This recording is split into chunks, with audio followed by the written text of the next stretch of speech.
Hey everyone, Antoinette here, creator of Living Calm, where we teach you how to take your life, regardless of its current stressors, strains and challenges, and transform it into a life that you want. Because remember, at Living Calm, it's all about you. Hello, feels like it's been ages since I've seen you.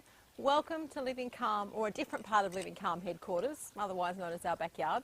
Why am I here? Well, basically I've been doing some work on my vision board lately and having a few conversations about vision boards, and I just reconnected with what a powerful tool vision boards actually are, and I thought it would be a fantastic strategy to share with you guys as another way of embedding and anchoring your goals and visions for your life in your life. So I've just got a couple of videos I wanted to share with you because there's actually more to it than you think. You know, it's like everything else, I suppose. There's levels and levels and levels within it. Excuse me. And today I want to start with the most basic level.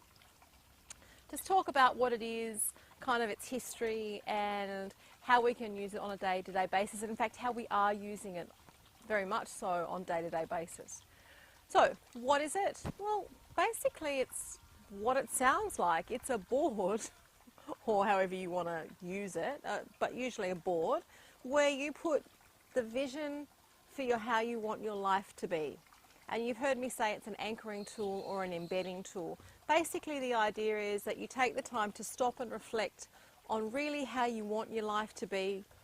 You capture images, text, ideas of those, and you place them in a central place or on a central thing like this board.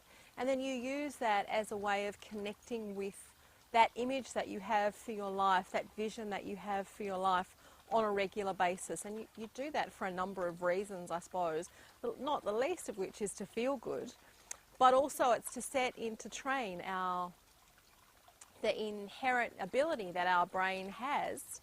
This is the most fundamental level, to help us achieve those goals. You know, Einstein used to, when he had a problem, he'd get the problem in his mind and then he would go and have a nap, because he knew that his consciousness at some level would help him find the answer to that question.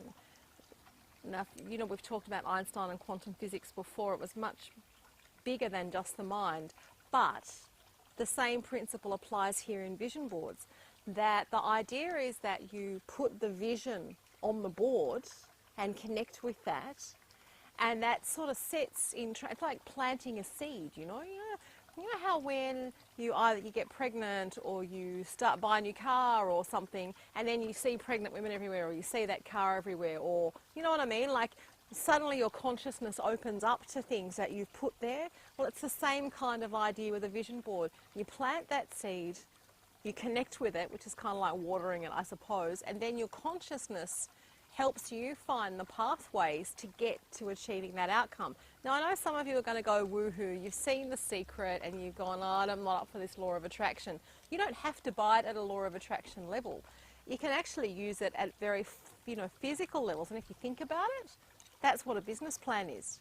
If you think about it, that's what an essay plan is, or the drafts of a house, are they called draft plans of a house, or an architect, or any design that you do is creating a vision for what you want, and then you set about going to achieve it. Mostly in business plans, people set out their goal, their KPI, their objectives, and then they chart pathways to get there, which is fine in that context. But they're all forms of a vision plan, if you like, using those same principles. And it's not as wacky as it sounds. Not you sound, it sounds. I was going to say it's not as wacky as you think, and it sounds, they kind of got mushed together. The guy, he was a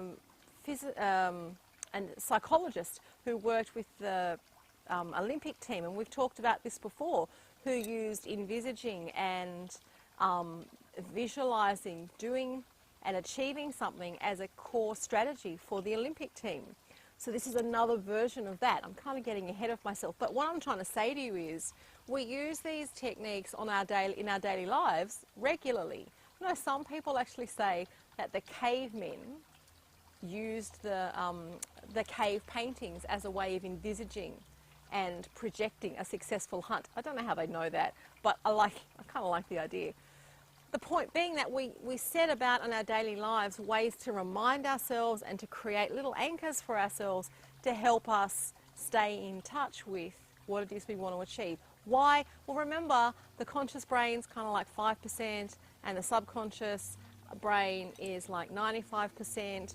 This poor little thing here has to keep track of everything, and it tends to get distracted on a daily basis, moment by moment, you know, traffic, kids, work, study, you know, relationships, whatever it is. Our mind's brains tend to become quite distracted. So anchoring tools like vision boards are fantastic, and they make you feel really good.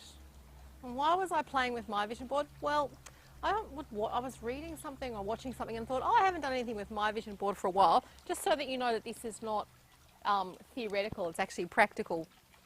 I mean, I'm using it. It feels like I'm on show and tell, actually. Here's my vision board, and as you can see, it's a bit messy, and that's one of the reasons why I want to recast it. Do you love that? Thought for the day, most smiles are started by another smile. Isn't that fantastic? So the vision board is the repository for the things you really want to achieve in your life. I also have a vision book kind of thing. You know, I've constructed a book where I just use text and a variety of images that, you know, make me feel good and help me focus on the things that I want. Again, an anchoring tool, an embedding tool. I also use things like this. No, I'm not being cute. I actually have these all around the house and variations on these, so that when I look at them, or the kids look at them, or the people that come into the house look at them, they're reminded to stop and breathe and just calm. Because that's another vision I have for my life, to live from a very relaxed and calm place. Not flat. A lot of people equate relaxed with flat. Not flat, but poised, you know, relaxed, poised, and ready to move, ready to respond. Not having my conscious brain caught up with like 20 things at once. Not that it can do that, but you know what I mean, like overcrowded and overwhelmed. So vision boards are fantastic at a number of levels, and they actually help you achieve things that you didn't think you could. And I ask you this, if for those of you who are poo-hooing me at the moment, at the most basic level, would you rather have a tool in your house that helps you anchor the places that you want to go and the things that you want to do in your life that make you feel good? Or would you rather have nothing there and just be caught up in the humdrum of every day and find that the programs that are running underneath about the things that you don't have take over your consciousness? I think it was Michael Massey, the sociologist, who said that the true testimony of conditioning is the fact that we don't realise we're conditioned. And it's not until you travel, or it's not until you brush up with other cultures, that you realise the power and the extent of your conditioning, right? Now, of course, we don't remember our conditioning because, remember, the subconscious is 95% of our brain power, and that our conditioning took place between the second half of fetal development and 6. I'm flat out remembering what I had for lunch yesterday, let alone what happened when I was 6. But all of that programming is there and embedded and runs our reactions on a daily basis. And we've got cultural programs and programs at a number of levels, but we also have our individual programs which enable us to see the world and filter the world the way we do. So the other really useful thing about vision boards is that they kind of put the cat among the pigeons in a way.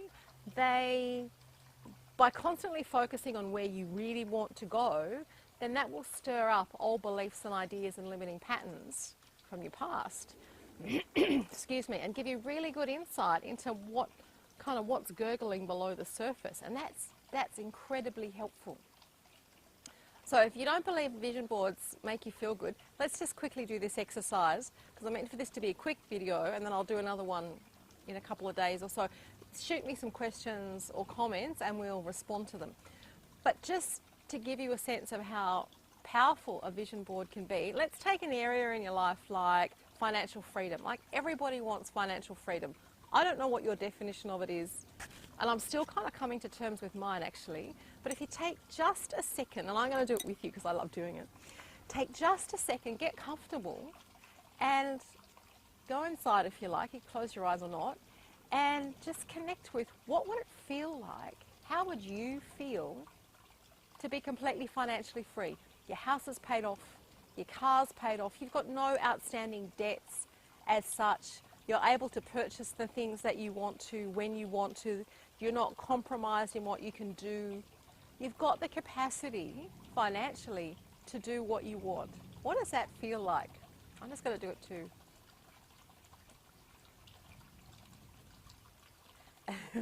It's kind of hard to not smile, really, isn't it? When you really when you really connect with that feeling. For me, what happens is I just kind of have to straighten up or something. It's like, I don't know. It's like, oh God, that feels good. I don't have to think about that stuff, and that feels really good. And I tell you, at the most basic level, that's what a vision board will do. It will enable you to connect with feeling really good.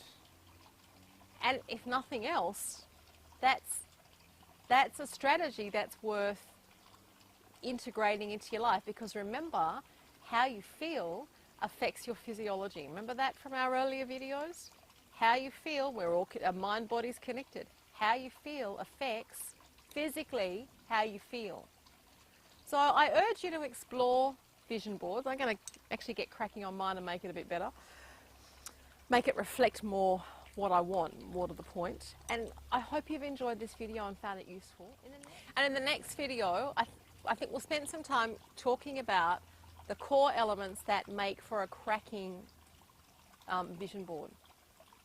In the meantime though, you go off and start the process. Start thinking about what you really want for your life. I think you'll be surprised, because if you're like me and lots of other people I know, then we start out this process by envisaging what we think is possible, not what we really want. And lots of people don't know what they really want, because they've never entertained the idea that it's possible. It's about opening up the boundaries. Come on, you and I both know that there is so much more going on in our lives than we could ever explain. And it's time to open that potential. It's time for me, I want to open Pandora's box and see just what's down there and see if I can use that to get the outcomes I want. And I'm inviting you to do the same. So start the process of really beginning to connect with what you want. And then in the next video, we'll talk about how to turn that into a vision board that helps you achieve it. Okay, until then, I hope this has inspired you. It's inspired me. Until then, live calmer, everyone, and I'll see you in the next video. Bye-bye.